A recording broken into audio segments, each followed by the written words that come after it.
The first part of this series examined key external factors contributing to the dissolution of the USSR. Part 2 will turn to important internal reasons for its demise. From its birth, the Soviet Union came under attack by imperialist powers, who did everything possible to bring about its final and permanent collapse. Xi Jinping once quipped, "Why did the Soviet Union disintegrate? Why did the Soviet Communist Party collapse?" An important reason was that their ideals and beliefs had been shaken. If you ask anyone who spent time living in the Soviet Union, you are likely to hear such explanation. But how and when did the foundation of the USSR first begin to crack and crumble? Most of the former Soviet population would blame not Stalin, as Westerners may suspect, but Nikita Khrushchev. But hadn't Stalin been a dictator universally despised by his people? In reality, Joseph Vissarionovich was highly respected and honored by the people of the USSR.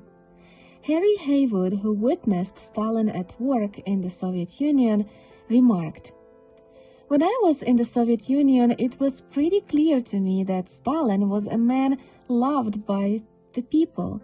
This is no exaggeration.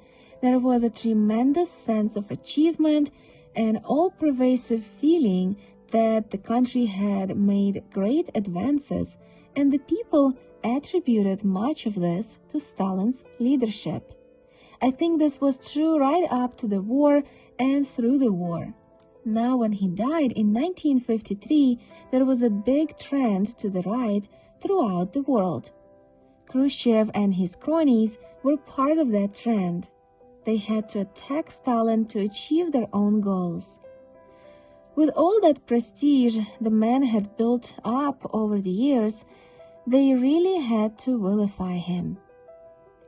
After Stalin died, hundreds of thousands of mourners filled the streets. It was a tragic day for all. Not long after the funeral, Khrushchev, who was eager to gain popularity, initiated a process of historical revisionism of Stalin's legacy that would erase the decades of progress and achievements of his predecessor and forever change the course of the Soviet Union. John Reddy was the first foreign journalist informed of the details in Nikita Khrushchev's so-called secret speech to the 20th Congress of the Communist Party, denouncing Stalin. Reddy described the sudden, disorienting change. Stalin was virtually a god to most citizens of the Soviet Union, and suddenly, only 3 years after his death, he was made the devil, and this was so shocking to so many people in the Soviet Union and to believing communists elsewhere in the world. We could only speculate as to why the once loyal comrade of Joseph Stalin betrayed the leader after his death. Had the party not been full of opportunistic bureaucrats concerned only with personal gain, it would have been a brave act to ridicule the late Stalin, the man who for almost 30 years had led the first socialist state. Stalin had constantly fought the bureaucracy, but to no avail. The problem was exacerbated under Khrushchev, who decided to lower the standards of party acceptance after millions died in World War II. Khrushchev's obsession with blaming everything on Stalin brings to mind Democrats in the US who continue to blame every failure on Trump even long after he has left office. Most Marxist-Leninists agree that it is under Khrushchev's leadership that things turned very ugly for the USSR. Another contributing factor to the dissolution of the Soviet Union was the most alarming feature of the Cold War competition, the nuclear arms race. On July 16, 1945, the U.S. military conducted the world's first atomic weapons test in Los Alamos, New Mexico. In early August of the same year, American warplanes dropped atomic bombs on Hiroshima and Nagasaki, killing over 100,000 Japanese people. The USSR scrambled to do everything possible to avert a similar fate and succeeded. Just 4 years later, the Soviet Union exploded its own nuclear weapon at a test range in Kazakhstan. But the race was just getting started. Next came the development of a new class of weapons known as thermonuclear or hydrogen bombs. This was followed by the militarization of outer space. Each leg of this arm race with the US put a greater burden on the economy of the USSR, diverting time, energy, and resources. Then came the Afghan War, a trap set by President Carter's National Security Advisor, Brzezinski. In a 1998 interview with the French paper Le Nouvel Observateur, Brzezinski explained, according to the official version of history, CIA aid to the Mujahideen began during 1980. That is to say, after the Soviet Army invaded Afghanistan on December 24, 1979. But the reality, secretly guarded until now, is completely otherwise. Indeed, it was on July 3, 1979, that President Carter signed the first directive for secret aid to the opponents of the pro-Soviet regime in Kabul.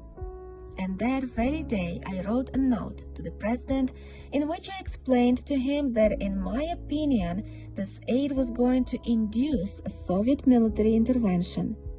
Asked whether he had any regrets, Brzezinski bristled.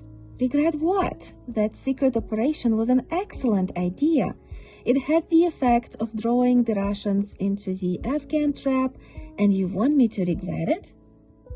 A shadow economy in the Soviet Union emerged when the population began engaging in private economic activity for personal gain. The second economy involved workers and farmers making money on the side, sometimes including illegal activity. The private economy that had been restrained by Stalin grew under Khrushchev and exploded under Brezhnev. By the end, the underground market almost replaced the primary socialist economy. The second economy led to widespread corruption and criminality. There is a very popular movie phrase in Russia: "May you live only on your official salary," from the Diamond Arm movie. So strong was the black market that the curse became widely used, wishing one's enemies to do what was practically impossible and live with official income only. The Chernobyl disaster in 1986 at a nuclear power station in the Soviet Union marked the single worst disaster in the history of nuclear power. The explosion and its aftermath cost the Soviet Union billions in cleanup and rebuilding costs. According to Gorbachev, it was in fact Chernobyl, not perestroika, that caused the Soviet Union collapse. Like Khrushchev, he found a scapegoat in the Chernobyl disaster, instead of admitting the role of his failed reforms. Gorbachev's background made him sympathetic to the second economy. His travel to the West influenced him to be more susceptible to the pro-capitalist ideas. He also surrounded himself with social democrat advisors and had only a superficial grasp of Marxist theory. In light of all this, Gorbachev's policies began to make sense. The internal problems leading to the dissolution had deep roots. When World War II claimed the lives of millions of dedicated party members, Khrushchev lowered the standards of party admissions, weakening it further. His anti-Stalinism confused and divided comrades domestically and internationally. As the second economy grew, the increasingly corrupt party bureaucracy did not act to tame it. An aggressive arms race and the Afghan war further weighed down the sinking economy, placing additional burdens on workers. The final nail in the coffin was Gorbachev's capitulation to the bourgeoisie class. Together with the external factors discussed in the first part of this series, the cumulative effect of all of these problems ultimately caused the fall of the USSR.